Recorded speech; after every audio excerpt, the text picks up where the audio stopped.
Karibu usikilize dondoo maalum za ujumbe wa Kwaresma mwaka 2025, tukiangazia sura ya 4, mwaliko wa ujumla wa kusimama imara katika imani. Ili tuweze kusimama imara katika imani, tunaalikwa kutimiza mambo muhimu yafuatayo. Sala. Ikumbukwe kwamba haiwezekani kusimama imara katika imani pasipo maisha thabiti ya sala.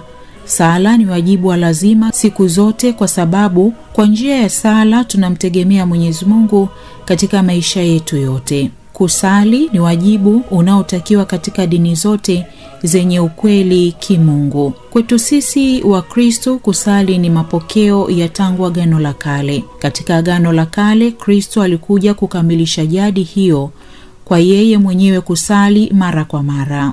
Vivyo hivyo, anatuasa sisi wafuasi wake kusali mara kwa mara ili tusiingie majaribuni. Utii kwa neno la Mungu. Safari yetu ya kiimani katika Kwaresma tuifanyayo kila mwaka haina budi kuimarishwa na neno la Mungu, kama ile ya baba yetu Abrahamu iliyoongozwa na sauti ya Mungu. Utii kwa Mungu huimarisha imani yetu, nasi kwa kumtii Mungu katika maisha yetu ya kiimani tunaweza kufika mbinguni. Abrahamu ni mfano bora wa kusimama imara kiimani kwa familia zetu zote. Nyakati hizi za leo, familia zimesongwa na kila aina ya madhila, hususani yatokanayo na maendeleo ya sayansi na teknolojia, ambayo kama matokeo hasi vimeleta changamoto nyingi za kiimani, kimaadili, kijamii na hata kiuchumi. Yote hayo kwa pamoja yamezalisha kizazi ambacho kadiri siku zinavyosonga mbele, mwanadamu huiacha imani na kuifanya sayansi na teknolojia kama ndio msingi mkuu wa maisha yake. Matokeo yake ni kwamba familia zetu zinazidi kuwa legelege kiimani, kwa sababu hazichukuliwi tena kuwa neno na malezi muhimu ya kiimani na kiutu.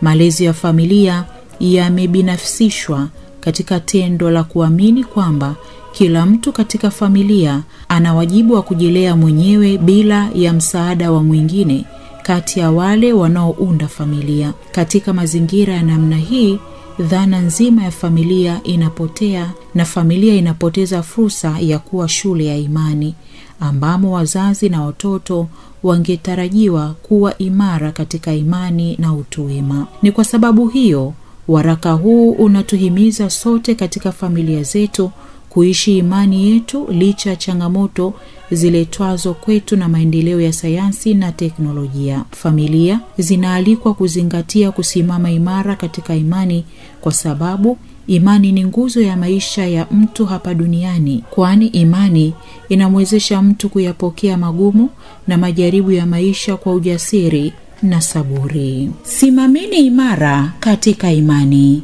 Ujumbe huu wa Kwaresma umeletwa kwako na Radio Maria Tanzania kwa kushirikiana na Baraza la Maaskofu Katoliki Tanzania, TEC.